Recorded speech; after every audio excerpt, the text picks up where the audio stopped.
साल था 1903 जब बंगाल के लेफ्टिनेंट गवर्नर J.A. बोर्डीलन ने अपनी टीम के साथ कोणार्क सूर्य मंदिर का दौरा किया।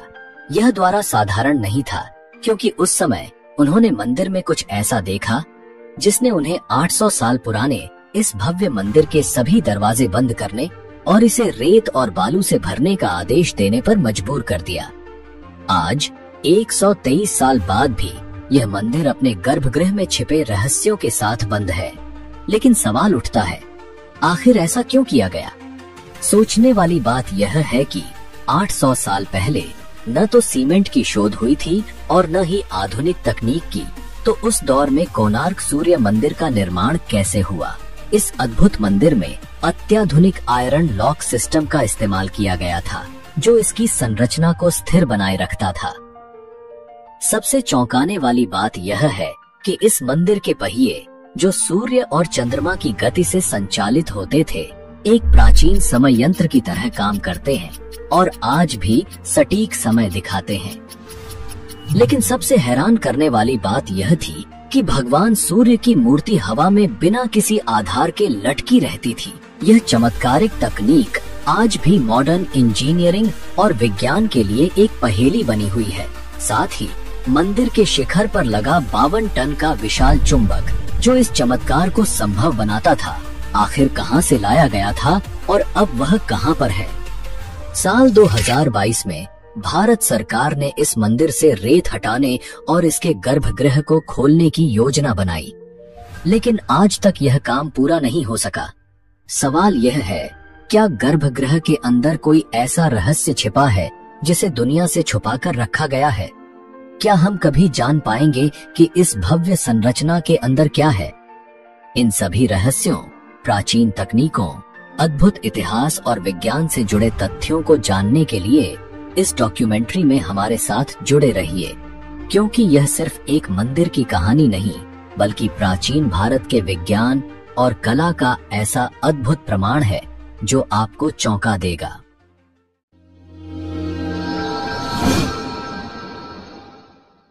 उड़ीसा के पुरी जिले से लगभग 35 किलोमीटर दूर चंद्रभागा नदी के तट पर स्थित है कोणार्क सूर्य मंदिर। यह केवल एक मंदिर नहीं है, बल्कि प्राचीन भारतीय ज्ञान, विज्ञान और कला का ऐसा नमूना है जो आज भी दुनिया को चकित कर देता है।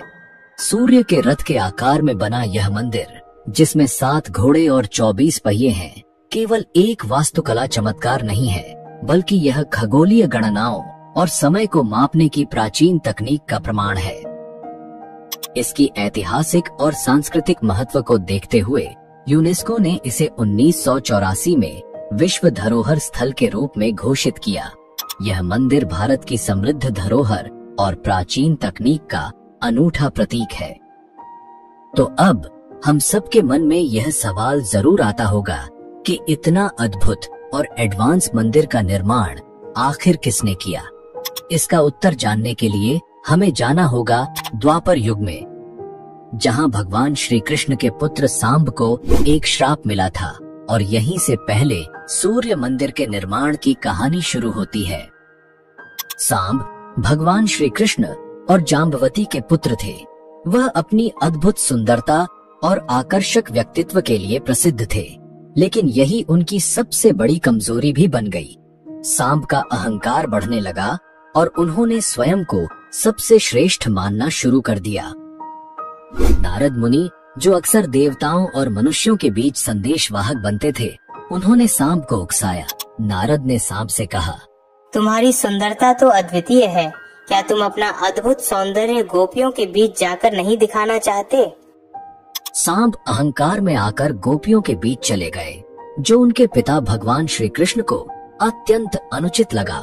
भगवान श्री कृष्ण ने सांब की इस मर्यादा को तोड़ने वाली हरकत पर उन्हें कठोर श्राप दिया। तुम्हारा सुंदर शरीर अब कुष्ठ रोग से ग्रसित हो जाएगा। श्राप का असर तुरंत हुआ और सांब का शरीर विकृत हो गया। उनके शरीर पर भयंकर फोड़े फुंसियां उभर आईं। सांब अपने कष्ट से छुटकारा पाने के लिए विभिन्न ऋषियों के पास गए। अंततः उनकी भेंट महर्षि कटक से हुई। महर्षि ने सांब से कहा, तुम्हें सूर्यदेव की कठोर तपस्या करनी होगी, केवल सूर्य देव ही तुम्हें इस रोग से मुक्त कर सकते हैं। महर्षि कटक ने उन्हें मित्रवन में चंद्रभागा नदी के तट पर जाकर 12 वर्षों तक तपस्या करने की सलाह दी। सांब ने चंद्रभागा नदी के किनारे जाकर तपस्या शुरू की। 12 वर्षों तक उन्होंने अन्न जल का त्याग कर कठिन तपस्या की। दिन रात केवल सूर्य देव का ध्यान करते हुए उन्होंने अपनी आत्मा को तपस्या में लीन कर दिया। सांब की कठोर तपस्या से सूर्य देव प्रसन्न हुए। सूर्य देव ने उन्हें दर्शन दिए और कहा, हे सांब, तुम्हारी तपस्या सफल हुई। मैं तुम्हें रोग मुक्त होने का आशीर्वाद देता हूँ। तुम्हारा कुष्ठ रोग समाप्त हो जाएगा। तुम्हारी सुंदरता और स्वास्थ्य पुनः लौट आएगा। सूर्य देव के आशीर्वाद से सांप का कुष्ठ रोग समाप्त हो गया। उनका शरीर पुनः पहले जैसा सुंदर और स्वस्थ हो गया। सूर्य देव के आशीर्वाद से मुक्ति पाने के बाद सांप ने उनका आभार व्यक्त करने के लिए एक भव्य मंदिर बनवाने का संकल्प लिया। उन्होंने उसी स्थान पर जहां उन्होंने तपस्या की थी, सूर्य देव के लिए एक मंदिर का निर्माण करवाया। इस पौराणिक कथा के कारण इस स्थान को कोणार्क नाम मिला, जहां कोण का अर्थ है दिशा और अर्क का अर्थ है सूर्य। यह मंदिर इस तरह बनाया गया कि सूर्य की पहली किरण सीधे मंदिर के गर्भगृह पर पड़े। अगर आप हमारे चैनल पर पहली बार आए हैं तो इसे सब्सक्राइब करना न भूलें और वीडियो को लाइक जरूर करें। तो क्या आज जो मंदिर हम देख रहे हैं वह भगवान श्री कृष्ण के पुत्र सांब द्वारा बनवाया गया सूर्य मंदिर है? नहीं दोस्तों, इतिहासकारों के अनुसार यह जो मंदिर हम आज देखते हैं वह चौथी बार निर्मित हुआ है। आज का कोणार्क सूर्य मंदिर 13वीं शताब्दी में गंग वंश के प्रतापी राजा नरसिंहदेव प्रथम के शासनकाल में बनाया गया था। यह मंदिर भारतीय वास्तुकला और धार्मिक धरोहर का अद्भुत उदाहरण है, जिसे सूर्य देव के सम्मान में निर्मित किया गया था। कोणार्क सूर्य मंदिर के निर्माण के पीछे एक महत्वपूर्ण प्रेरणा की कहानी जुड़ी हुई है। यह प्रेरणा थी राजमाता कस्तूरी देवी की। कस्तूरी देवी ने अपने पुत्र गंग वंश के महान राजा नरसिंहदेव प्रथम को एक विशेष संदेश दिया। उन्होंने नरसिंहदेव को याद दिलाया कि उनके पिता ने भगवान जगन्नाथ का भव्य मंदिर बनवाया था, जो आज भी भक्ति और श्रद्धा का केंद्र है। उन्होंने कहा, सूर्य देव के बिना जीवन की कल्पना भी नहीं की जा सकती। एक ऐसा भव्य मंदिर बनाओ जो सूर्य की महिमा को युगों युगों तक जीवित रखे और गंग वंश के वैभव और शक्ति का प्रतीक बने। यह आग्रह केवल धार्मिक आस्था का परिचायक नहीं था, बल्कि यह गंग वंश की शक्ति, वैभव और उनके गौरव को पूरी दुनिया के सामने प्रदर्शित करने का संकल्प भी था। राजमाता की इसी प्रेरणा से नरसिंहदेव प्रथम ने कोणार्क में सूर्य देव के 7 घोड़ों वाले रथ के प्रतीकात्मक स्वरूप में अद्वितीय और कालजयी मंदिर के निर्माण का संकल्प लिया। राजा ने अपने मंत्री को आदेश दिया कि इस भव्य सूर्य मंदिर के निर्माण के लिए सबसे श्रेष्ठ वास्तुकार की खोज की जाए। मंत्री ने उस समय के महान और कुशल शिल्पकार बिसु महाराणा को इस कार्य के लिए चुना। राजा के आदेश पर चंद्रभागा नदी के किनारे कोणार्क सूर्य मंदिर के निर्माण की शुरुआत हुई। इस मंदिर का निर्माण 1238 ईस्वी से 1264 ईस्वी के बीच हुआ। मंदिर को तैयार करने में 12 वर्ष लगे और इस दौरान लगभग 1200 कुशल कारीगरों ने दिन रात अपनी मेहनत और लगन से इस अद्भुत संरचना को आकार दिया। बिसु महाराणा की कुशलता और निपुणता उस युग की प्राचीन इंजीनियरिंग का जीवंत प्रमाण है। उन्होंने अपनी टीम के साथ मिलकर मंदिर को बलुआ पत्थरों से तैयार किया। विशेष बात यह है कि इन पत्थरों को जोड़ने के लिए लौह प्लेट्स यानी आयरन क्लैंप्स का इस्तेमाल किया गया, जिसे आज हम आधुनिक आयरन लॉक सिस्टम कह सकते हैं। यह तकनीक उस समय के उन्नत इंजीनियरिंग ज्ञान को दर्शाती है और यह साबित करती है कि हमारे पूर्वज तकनीकी रूप से कितने सक्षम और उन्नत थे। मंदिर निर्माण के अंतिम चरण में जब शिखर पर कलश स्थापित करने की बारी आई, तो कारीगरों के कई प्रयास असफल रहे। यह देख राजा नरसिंह देव क्रोधित हो गए और उन्होंने आदेश दिया, यदि सूर्योदय से पहले शिखर पर कलश स्थापित नहीं हुआ तो सभी कारीगरों को मृत्यु दंड दिया जाएगा। यह सुनते ही निर्माण स्थल पर भय और निराशा का माहौल छा गया। मुख्य शिल्पकार बिसु महाराणा के कंधों पर भारी संकट था। उसी समय उनका 12 वर्षीय पुत्र धर्मपद वहां पहुंच गया। धर्मपद, जिसने जन्म के बाद से अपने पिता को कभी नहीं देखा था, मां की अनुमति लेकर यहाँ आया था। जब उसने देखा कि सभी कारीगर संकट में हैं और उसके पिता चिंता में डूबे हैं, तो उसने पूछा, पिताजी, मैं इस समस्या का हल कर सकता हूँ, क्या आप मुझे अनुमति देंगे? धर्मपद बचपन से अपने पिता की कला और इंजीनियरिंग को समझता था। रात के अंधेरे में आत्मविश्वास से भरा यह 12 वर्षीय बालक धीरे धीरे मंदिर के शिखर पर चढ़ा। अपनी कुशलता और गणना से उसने कलश को पूरी निपुणता के साथ स्थापित कर दिया। वह कार्य जिसे अनुभवी शिल्पकार 12 वर्षों में नहीं कर पाए, धर्मपद ने कुछ घंटों में कर दिखाया। लेकिन यह सफलता धर्मपद के लिए चिंता का विषय बन गई। उसे लगा कि जब राजा को यह पता चलेगा कि यह काम एक 12 वर्षीय बालक ने किया है, तो बाकी कारीगरों को अयोग्य समझकर उन्हें दंडित किया जाएगा। अपने पिता और कारीगरों की जान बचाने के लिए धर्मपद ने मंदिर के शिखर से चंद्रभागा नदी में छलांग लगा दी और अपने प्राणों की आहुति दे दी। सुबह जब राजा ने मंदिर के शिखर पर कलश को स्थापित देखा और हवा में झूलती सूर्यदेव की मूर्ति को देखा, तो वह अत्यंत प्रसन्न हुए। उन्होंने मंदिर के प्राण प्रतिष्ठा के लिए माघ शुक्ल सप्तमी का दिन तय किया। लेकिन जैसे ही मंदिर का प्राण प्रतिष्ठा संपन्न हुआ, कुछ रहस्यमयी घटनाएं होने लगी। सबसे पहले मंदिर के शिखर की एक विशाल मूर्ति नीचे गिर गई। फिर मंदिर के पत्थर खुद ब खुद गिरने लगे। राजा नरसिंह देव को जब यह ज्ञात हुआ कि इस मंदिर के निर्माण का पहला दिन एक 12 वर्षीय बालक के बलिदान से शुरू हुआ था, तो उन्होंने इसे अशुभ मानते हुए मंदिर में पूजा अर्चना को रोक दिया। वर्षों तक यह भव्य मंदिर वीरान पड़ा रहा और धीरे धीरे इसके आसपास घने जंगल उग आए। कोणार्क सूर्य मंदिर के दरवाजे पिछले 123 साल से बंद हैं, पर सवाल उठता है कि आखिर इन दरवाजों को बंद किसने किया और क्यों किया।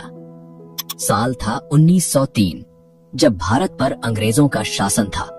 उस समय बंगाल के लेफ्टिनेंट गवर्नर J.A. बोर्डिलन ने इस ऐतिहासिक मंदिर का दौरा किया। उन्होंने मंदिर की स्थिति को देखकर महसूस किया कि यह भव्य संरचना जल्द ही पूरी तरह ढह सकती है।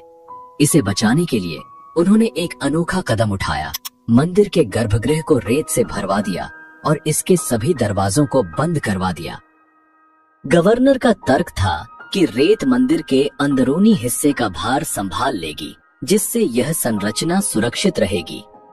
उस समय यह कदम सही समझा गया, क्योंकि तकनीकी साधन बहुत सीमित थे।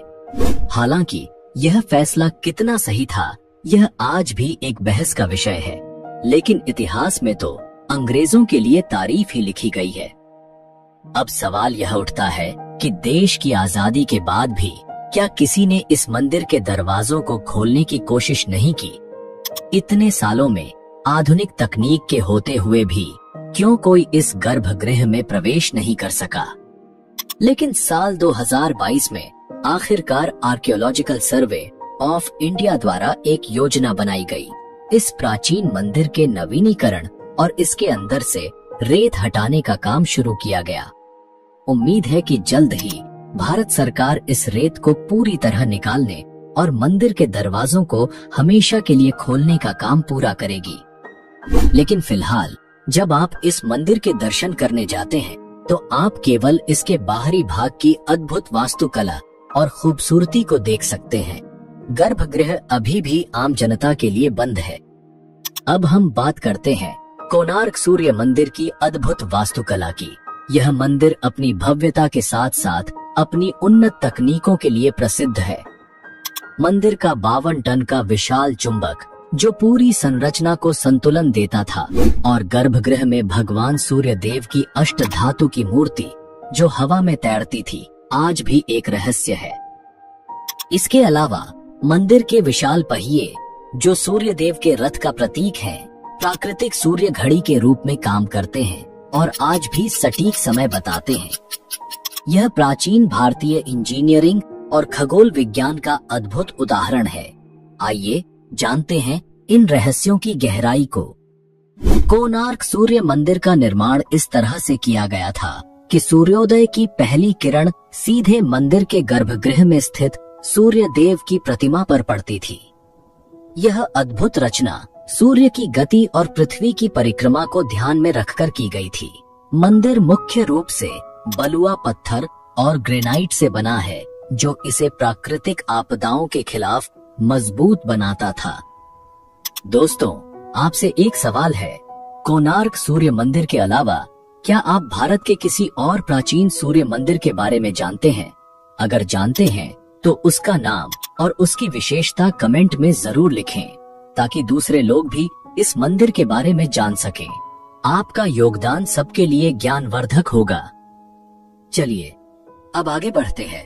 कोणार्क सूर्य मंदिर को भगवान सूर्य के रथ के रूप में बनाया गया है, जो सूर्य देवता की गति और समय के चक्र का प्रतीक है। हिंदू वैदिक परंपरा में सूर्य को पूर्व में उगते हुए और 7 घोड़ों द्वारा खींचे गए रथ में आकाश में तेजी से यात्रा करते हुए दर्शाया गया है। यह रथ 7 घोड़ों द्वारा खींचा जा रहा है। ये घोड़े इंद्रधनुष के 7 रंगों का प्रतिनिधित्व करते हैं। हालांकि समय और आक्रमणों के कारण आज केवल एक घोड़े की मूर्ति शेष है। 7 घोड़े सप्ताह के 7 दिनों को दर्शाते हैं। यह बात खगोलविद अस्वीकार करते हैं, क्योंकि सप्ताह के 7 दिनों का सूर्य से कोई संबंध नहीं है। तो फिर सवाल उठता है कि सूर्य देवता का यह रथ 7 घोड़ों द्वारा ही क्यों खींचा जाता है? अगर आप कोणार्क के स्थानीय बुजुर्गों से बात करें तो वे एक दिलचस्प जानकारी साझा करते हैं। उनका कहना है कि हर एक घोड़े को इंद्रधनुष के अलग अलग रंगों की तरह रंगा गया था। जैसा कि हम जानते हैं, महान वैज्ञानिक आइजैक न्यूटन ने 1666 में खोज की थी कि सूर्य की रोशनी सफेद नहीं होती, बल्कि यह 7 रंगों से बनी होती है। लेकिन यह मंदिर तो न्यूटन के सिद्धांत से 400 साल पहले ही बनाया गया था। तो प्राचीन निर्माणकर्ताओं को यह कैसे पता चला कि सूर्य की किरणें वास्तव में 7 रंगों से बनी होती हैं? और सबसे महत्वपूर्ण बात, इतिहासकारों ने इस अद्भुत जानकारी को अपनी किताबों में क्यों नहीं लिखा? एक बात तो तय है कि जितनी भी वैज्ञानिक खोजें हुई हैं, उनमें से अधिकांश का मूल प्राचीन भारत में कहीं न कहीं छुपा है। मंदिर में 12 जोड़ी पहिए हैं, जो साल के 12 महीनों को दर्शाते हैं। हर पहिए में 8 तीलियां होती हैं और हर 2 तीलियों के बीच का समय अंतराल 3 घंटे का होता है। जब इन अंतरालों को जोड़ते हैं तो पूरे 24 घंटे का समय मिलता है। यह सूर्य घड़ी एंटी क्लॉकवाइज दिशा में पढ़ी जाती है, जैसे 12 बजे से 1:30 तक, फिर 3 बजे से 4:30 तक। हर 90 मिनट के अंतराल में 30 खांचे होते हैं और हर एक खांचा 3 मिनट के बराबर होता है। अगर आपको सटीक समय जानना हो तो आपको पहिए के केंद्र पर अपनी उंगली रखनी होगी।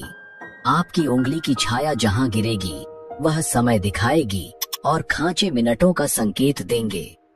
यह प्राचीन सूर्य घड़ी खगोलीय गणना और विज्ञान का अद्भुत उदाहरण है। इस मंदिर की संरचना का एक अनोखा पहलू था चुंबक और आयरन का संयोजन। मंदिर के शिखर पर एक 52 टन का विशाल चुंबकीय पत्थर लगाया गया था और पत्थरों को जोड़ने के लिए लोहे की प्लेट्स का उपयोग किया गया था, जिसे हम आज के आयरन लॉक सिस्टम के रूप में जानते हैं।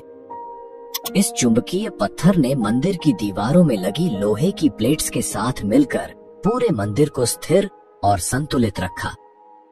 गर्भगृह में स्थित सूर्य देव की अष्ट धातु से बनी मूर्ति चुंबकीय बल के कारण हवा में तैरती प्रतीत होती थी। यह तकनीक उस समय के विज्ञान और इंजीनियरिंग कौशल का प्रमाण है। लोहे की प्लेट्स और चुंबकीय पत्थर ने एक डायमैग्नेटिक फील्ड बनाया, जिससे प्रतिमा स्थिरता प्राप्त करती थी। जब विदेशी व्यापारी मंदिर का दौरा करते थे और हवा में तैरती हुई इस मूर्ति को देखते थे तो वे इसे देखकर हैरान रह जाते थे। यह उस समय के भारतीयों की अद्वितीय इंजीनियरिंग और खगोलीय गणना के कौशल का प्रमाण है। और यह चुंबक इतना शक्तिशाली था कि मंदिर के पास से गुजरने वाले समुद्री जहाजों के कंपास काम करना बंद कर देते थे। जहाज रास्ता भटक जाते थे और कई बार दुर्घटनाग्रस्त होकर डूब भी जाते थे। इसी घटना ने विदेशी व्यापारी और आक्रमणकारियों का ध्यान इस मंदिर की ओर आकर्षित किया। इसलिए पुर्तगाली नाविकों ने कोणार्क मंदिर को ब्लैक पैगोडा या काला पगोड़ा नाम दिया था। ऐसा माना जाता है कि पुर्तगाली नाविकों ने अपने नेविगेशन सिस्टम को बचाने के लिए मंदिर के शीर्ष पर लगे इस शक्तिशाली चुंबक को निकाल लिया। उन्होंने इसे अपने जहाज में लादकर अपने देश ले जाने का दावा किया, लेकिन इस चुंबक को हटाने के बाद मंदिर की संरचना असंतुलित हो गई और समय के साथ यह क्षतिग्रस्त होने लगा। यह घटना आज भी इतिहास और रहस्य का एक बड़ा हिस्सा है। और मंदिर को नष्ट करने की एक कहानी यह भी बताई जाती है कि इस साल 1568 के आसपास बंगाल सल्तनत के एक मुस्लिम जनरल काला पहाड़ ने ओडिशा के कई मंदिरों पर हमला कर दिया। इन मंदिरों में कोणार्क सूर्य मंदिर, कामाख्या देवी मंदिर और जगन्नाथपुरी का मंदिर भी शामिल था। काला पहाड़, जिसका मूल नाम कालाचंद राय था, एक पवित्र वैष्णव ब्राह्मण थे, लेकिन सुल्तान की बेटी गुलनाथ से प्रेम के कारण उन्होंने इस्लाम धर्म अपना लिया। अगर आप कामाख्या देवी मंदिर और जगन्नाथपुरी मंदिर के रहस्यों के बारे में जानना चाहते हैं तो उनकी डॉक्यूमेंट्री की लिंक आपको डिस्क्रिप्शन में मिल जाएगी। जरूर देखें और हमारी संस्कृति के इन अद्भुत प्राचीन मंदिर को जानें। मदालापंजी ग्रंथ के अनुसार काला पहाड़ जब कोणार्क मंदिर के अंदर गया तो उसने भगवान सूर्यदेव की विशाल मूर्ति को हवा में तैरते हुए देखा और दंग रह गया। इसके बाद उसने अपनी सेना के साथ मंदिर की दीवारों और मुख्य संरचना पर हमला किया। काला पहाड़ मंदिर के शीर्ष पर लगे 52 टन भारी चुंबक को हटाने में सफल हुआ। चुंबक हटाते ही 227 फीट ऊंचा यह भव्य मंदिर पत्थरों के ढेर में बदल गया और 1568 में ओडिशा पूरी तरह मुस्लिम शासन के अधीन आ गया और हिंदू मंदिरों को लगातार तोड़ने के प्रयास किए गए। इसी समय कोणार्क के सूर्य मंदिर के पुजारियों ने सूर्य देवता की मूर्ति को हटाकर रेत में छिपा दिया। बाद में यह मूर्ति पूरी भेजी गई और वहां जगन्नाथ मंदिर के प्रांगण में स्थित इंद्र मंदिर में स्थापित की गई। हालांकि कुछ का मानना है कि नई दिल्ली के राष्ट्रीय संग्रहालय में जो सूर्य देव की मूर्ति रखी है वही कोणार्क सूर्य मंदिर की मुख्य मूर्ति है। इस रहस्य पर आज भी चर्चा जारी है। चीनी विद्वान ह्वेन त्सांग के अनुसार 7वीं सदी ईस्वी में कोणार्क में कई ऊंची और भव्य इमारतें थीं। यह स्थान विभिन्न धर्मों और संप्रदायों के लोगों का संगम था, जहां हिंदू, बौद्ध और अन्य धर्मों के अमीर और समझदार लोग मिलजुल कर रहते थे। वहीं दूसरी सदी ईस्वी में ग्रीक भूगोल वेत्ता क्लॉडियस टॉलेमी ने कोणार्क का उल्लेख कन्नागर के नाम से किया है, जो उस समय एक प्रसिद्ध समुद्री बंदरगाह था। भारतीय ग्रंथों में इसे कायनापारा के नाम से भी जाना जाता है, जो प्राचीन काल से व्यापार का एक महत्वपूर्ण केंद्र रहा है। शुरुआत में कुछ इतिहासकारों का मानना था कि कोणार्क सूर्य मंदिर कभी पूरा नहीं हुआ और निर्माण के दौरान ही ढह गया, लेकिन 1384 ईस्वी के नरसिंह चतुर्थ के शासनकाल से जुड़े केंडुली ताम्रपत्र शिलालेख इस धारणा को खारिज करते हैं। यह शिलालेख स्पष्ट रूप से संकेत देता है कि मंदिर न केवल पूरा हुआ था, बल्कि यह पूजा का एक सक्रिय स्थल था। अबुल फजल, जो सम्राट अकबर के दरबार के एक प्रमुख इतिहासकार थे, उन्होंने 1580 ईस्वी में ओडिशा का दौरा किया और अपनी पुस्तक आईने ए अकबरी में लिखा कि कोणार्क का मंदिर नरसिंह देव द्वारा बनाया गया था। खास बात यह है कि अबुल फजल ने अपनी रचना में कोणार्क मंदिर की खंडहर स्थिति का कोई उल्लेख नहीं किया। इससे यह निष्कर्ष निकाला जा सकता है कि 1580 ईस्वी में मंदिर अच्छी स्थिति में था। थॉमस डोनाल्डसन के शोध के अनुसार 17वीं शताब्दी के प्रारंभिक ग्रंथों में मिले विभिन्न सर्वेक्षणों और मरम्मत के अभिलेख यह संकेत देते हैं कि कोणार्क सूर्य मंदिर को मुख्य क्षति 16वीं शताब्दी के अंत और 17वीं शताब्दी की शुरुआत के बीच हुई थी। इन अभिलेखों से यह भी स्पष्ट होता है कि 17वीं शताब्दी के आरंभ में मंदिर अब भी पूजा का एक सक्रिय स्थल बना हुआ था।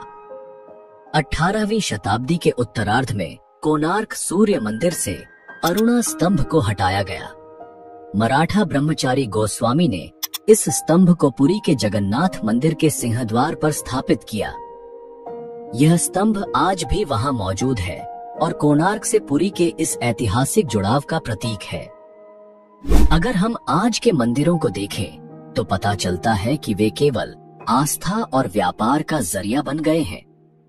सभी देवताओं की मूर्तियां दर्शनार्थियों की सुविधा के हिसाब से लगाई जाती हैं और प्रत्येक मूर्ति के पास एक दान पात्र रखा जाता है ताकि श्रद्धालु कुछ पैसे डाल सकें। लेकिन अगर आप 500 से 600 साल पुराने मंदिरों को देखेंगे तो इन दोनों के बीच एक बड़ा अंतर नजर आएगा। कोणार्क जैसे मंदिर किसी आस्था के लिए नहीं बनाए गए थे। ये तो एक इंसाइक्लोपीडिया, म्यूजियम या विश्वविद्यालय के समान थे, जिन्हें लोगों को शिक्षित करने के उद्देश्य से बनाया गया था। इसलिए कोणार्क मंदिर को केवल हिंदू मंदिर कहना उचित नहीं होगा, क्योंकि यहाँ हर धर्म के लोग आकर कुछ न कुछ सीख सकते थे। तो दोस्तों, यह थी कोणार्क सूर्य मंदिर की कहानी, इसके इतिहास, रहस्य और प्राचीन भारत की उन्नत तकनीक पर आधारित डॉक्यूमेंट्री। अगर आप वीडियो को लाइक, कमेंट और सब्सक्राइब नहीं करते तो भी चलेगा, लेकिन इसे अपने दोस्तों और रिश्तेदारों के साथ जरूर शेयर करें ताकि वे भी हमारी प्राचीन भारत की तकनीक और विज्ञान के बारे में जान सकें। जल्द ही मिलते हैं एक और नई डॉक्यूमेंट्री के साथ। तब तक के लिए धन्यवाद। जय हिंद, जय भारत।